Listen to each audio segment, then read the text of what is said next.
सभी हमारे उपदेशक और वो कहते हैं तू हर जगह मौजूद है लेकिन नजर आता नहीं, और योग साधन के बिना तुझको कोई पाता नहीं। तो एक तो योगश्चित्त वृत्ति निरोध है, एक तो सूत्र ये है योग के बारे में। एक साधन पाद का प्रथम सूत्र है तपे स्वाध्याय ईश्वर प्रणधनानी क्रिया योग। तप यानी आचार्य परमम तप, स्वाध्याय परमम तप, और द्वंद्व सहनम तप है। यानी अपने कार्य में कितने भी द्वंद्व दुख इत्यादि आए, शीत उष्ण गर्मी सर्दी मान अपमान हानि और लाभ, इनमें जो अपने योग में प्रवृत्त हुआ अपने लक्ष्य की तरफ बढ़ता हुआ चलता रहे।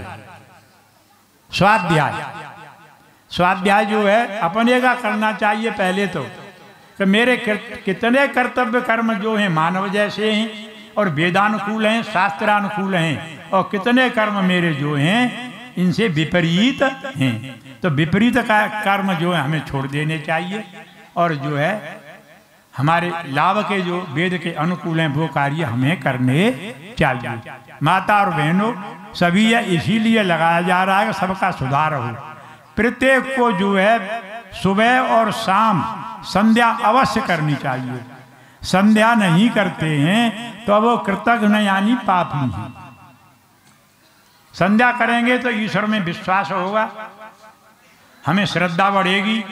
कोई 4 बतासे देता है तो उसको हम धन्यवाद करते हैं ऐसे करके उनको माथे से लगा करके। तो परमात्मा ऐसा जिसने मनुष्य का शरीर, स्त्री, पुत्र, कुटुंब, परिवार और जो है सोना चांदी, खेत क्यार कार कोठी बंगला सोना चांदी सब दिया, ऐसे दाता को अगर सुबह शाम जो है उसको धन्यवाद न दिया जाए तो मान लो हम कृतघ्न और पापी हैं। कुछ कहते हैं अरे संध्या और भजन यज्ञ करने की कोई जरूरत नहीं है, झूठ मत बोलो, बेईमानी मत करो और किसी का माल इत्यादि का धन हरण न करो।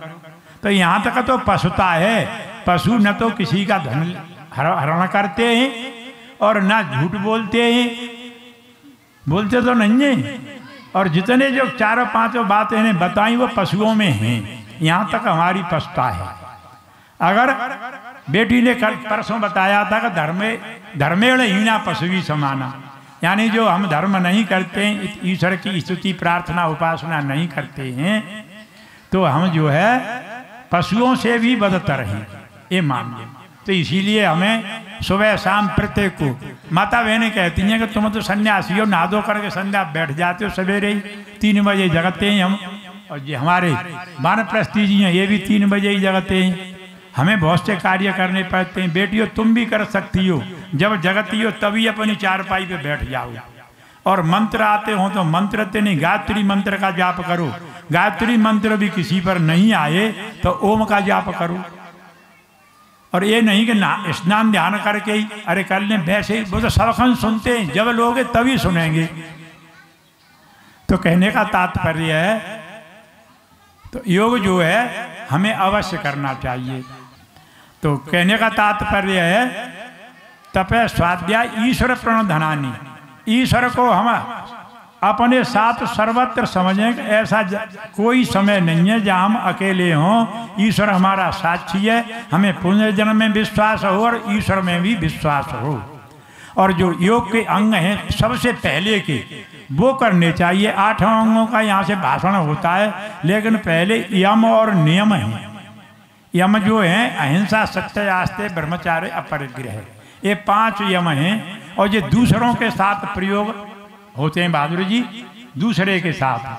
तो जो अहिंसा जो है किसी को बिना अपराध के सताना अहिंसा है। ऐसी अहिंसा नहीं बौद्धों जैसी अहिंसा परमो धर्म। 10-10 हजार विद्यार्थी नालंदा तक्षशिला की जो बस खड़े कर लिए, मुसलमान उनको कत्ल करते गए और वो ये कहते गए कि धर्मम शरणम गच्छामि बुद्धम शरणम गच्छामि। धम्म एक उनका ग्रंथ है, और नहीं 10 हजार थे, वो 100 से बताए थे, तो एक एक कंकड़ मारते तब मार देते। प्रकरण बात है वो हिंसा थी, अहिंसा नहीं थी। अपने देश और धर्म पर जो है संकट आता है और कोई ओमानंद स्वामी जी कहा करते थे कि व्यर्थ किसी को छेड़े नहीं हो, आता ताई को छोड़े नहीं। ओमानंद स्वामी जी अल्मोड़ा जिले वाले, उनका ये उद्घोष था। तो कहने का तात्पर्य है अहिंसा। तो अहिंसा से क्या है? अहिंसा प्रतिष्ठायाम बैर त्याग। अगर हम अहिंसा को अपनाने लगे सब, तो बैर के कारण तो वीर ईर्षा द्वेष इत्यादि की घृणा हो रही है। अब दूसरा है अहिंसा सत्य। सत्य जो है, सत्य के द्वारा सबको इतनी प्रतिष्ठा प्रत्येक को बनानी चाहिए। कौन कह रहे थे भाई कि बहादुर कह रहे कि बहादुर झूठ नहीं बोलते हैं, सत्य बात है। और कहीं वो कह रहा था अमुक व्यक्ति, अरे उसकी भी झूठ, आप वो कभी सत्य ही नहीं बोलता है। ऐसे भी आदमी हैं जो सत्य कह दें तब भी उनकी बात को स्वीकार नहीं करते। सबको प्रतिष्ठा बनानी चाहिए। तो सत्य प्रतिष्ठायाम क्रिया फलाश्रयोत्तम ये बताया। सत्य के द्वारा इतनी शक्ति आती है कि सामने वाले आदमी भी कहने से उनकी बात मान जाते हैं। ऐसा नहीं कोई यूँ कहे तो स्वर्ग को चला जाकर धनी मनी हो जा, उनको छोड़ देंगे बुरे कर्मों को तो वो अपने ही आप सफलता को प्राप्त होंगे। अस्तेय चोरी का त्याग। चोरी जो है दूसरे की वस्तु को बिना पूछे चालाकी से मक्कारी से और अपने अधिकार में ग्रहण करना, ये अस्तेय चोरी है।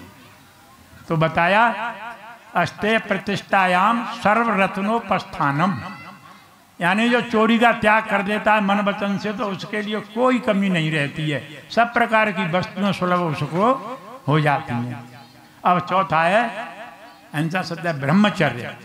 तो ब्रह्मचर्य जो है एक शुक्र धातु का रक्षण करना ही ब्रह्मचर्य नहीं है। उसके ब्रह्म के तीन अर्थ हैं, वेद, ईश्वर और शुक्र धातु। और चर्य के भी तीन है, अध्ययन, रक्षण, चिंतन।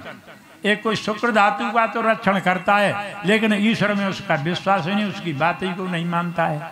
और जो है वेद का जो है चिंतन नहीं करता है। तो तीनों को मिला करके यानी ईश्वर का चिंतन, शुक्र धातु का रक्षण और वेद का अध्ययन तक का रक्षण, तो वो ब्रह्मचर्य है। तो ब्रह्मचर्य प्रतिष्ठायाम वीर्य लाभ है। वीर्य कहते हैं शक्ति, सामर्थ्य को संस्कृत में। तो उसके सामर्थ्य, आत्मा की भी सामर्थ्य बढ़ती है और शरीर की भी सामर्थ्य बढ़ती है। अब बताया अपरिग्रह है पांचवा। तो अपरिग्रह कहते हैं जो इंद्रियों पर भी बताते हैं कि संयम, और बताया है कि अपने खर्चा के लिए, अपने बर्ताव के लिए इतना ही सामान रखना। पर लेकिन ऐसा साधु सन्यासियों की हमारी और इनकी तो दूसरी बात है, तो उतना ही होना चाहिए। हमारा वस्त्र तो उतने हो 2 जोड़ी, और मार्ग व्यय के लिए पैसा हो, और किसान के लिए, गृहस्थों के लिए तो अपार धन, श्याम पतयो रयुडाम। पर लेकिन दूसरे के धन इत्यादि को न लें। तो मेरे कहने का बात यह है कि हम जो है इनको माने, ज्ञान का फल नहीं मिलता है, कर्म का फल।